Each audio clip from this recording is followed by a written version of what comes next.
ഒരു കോളേജ് അധ്യാപകൻ തൻ്റെ കുട്ടികൾക്ക് തിയറി പറഞ്ഞു കൊടുത്തതിന് ശേഷമാണ് അതിൻ്റെ പ്രാക്ടിക്കൽ പറഞ്ഞു കൊടുക്കുന്നത്. ഇവിടുത്തെ ചോദ്യം ഇതാണ്: ക്രിസ്തുവിൻ്റെ രക്ഷാകര പദ്ധതിയുടെ തിയറി എന്താണ്, അതിൻ്റെ പ്രാക്ടിക്കൽ എന്താണ് എന്നുള്ളതാണ്. അതിൻ്റെ തിയറി ഇതാണ്: പിതാവായ ദൈവം പുത്രനായ ക്രിസ്തുവിലൂടെ സ്വർഗത്തെയും ഭൂമിയെയും പിന്നെയും ഒന്നാക്കുന്നു. പിന്നെയും എന്ന വാക്കിന് വളരെ പ്രസക്തിയുണ്ട്. പിന്നെയും എന്ന് പറയുമ്പോൾ മുൻപെന്നോ സ്വർഗവും ഭൂമിയും ഒന്നായിരുന്നു എന്നാണ്. അതെ, ഏദൻ തോട്ടത്തിൽ സ്വർഗവും ഭൂമിയും ഒന്നായിരുന്നു. അവിടെയാണ് തകിടം മറിച്ചിലുകൾ ഉണ്ടായത്.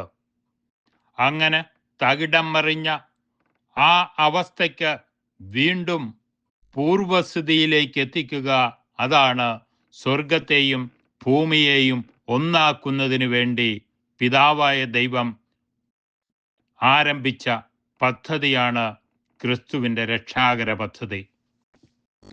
അതിൻ്റെ പ്രാക്ടിക്കൽ ഇതാണ്: തൻ്റെ പുത്രൻ മനുഷ്യനായി പിറക്കുന്നു, പരസ്യ ജീവിതം, കുരിശു മരണം, ഉത്ഥാനം. ഇതാണ് അതിൻ്റെ പ്രാക്ടിക്കൽ. കുരിശു മരണത്തിൻ്റെ അവസാന വാക്കുകളിൽ അവിടുന്ന് പറയുന്നു, എല്ലാം പൂർത്തിയായിരിക്കുന്നു.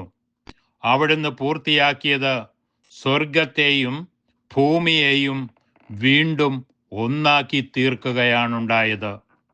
അതായത് ഭൗമികന്മാരായ നമ്മെ ഓരോരുത്തരെയും സ്വർഗീയന്മാരായി മാറ്റുന്ന അതിവിശിഷ്ടമായ ഒരു കർമ്മമാണ് ക്രിസ്തു കാൽവരി ക്രൂശിൽ നിർവഹിച്ചത്. ആ പദ്ധതിയുടെ പുനരാവിഷ്കാരമാണ്, അതിൻ്റെ പുനരർപ്പണമാണ് നമ്മുടെ ഓരോ വിശുദ്ധ കുർബാനയും. ഈ ഓരോ വിശുദ്ധ കുർബാനയിലും ക്രിസ്തു ബലിവേദിയിൽ സന്നിഹിതനാകുകയാണ്.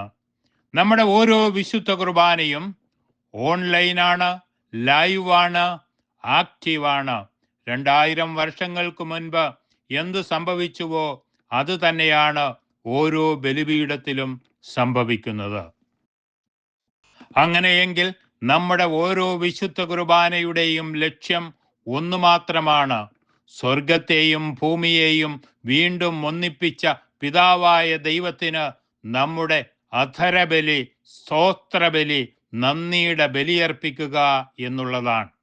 അതുകൊണ്ടാണ് വിശുദ്ധ ബലി ദൈവത്തിനർപ്പിക്കുന്ന നന്ദിയാണ്.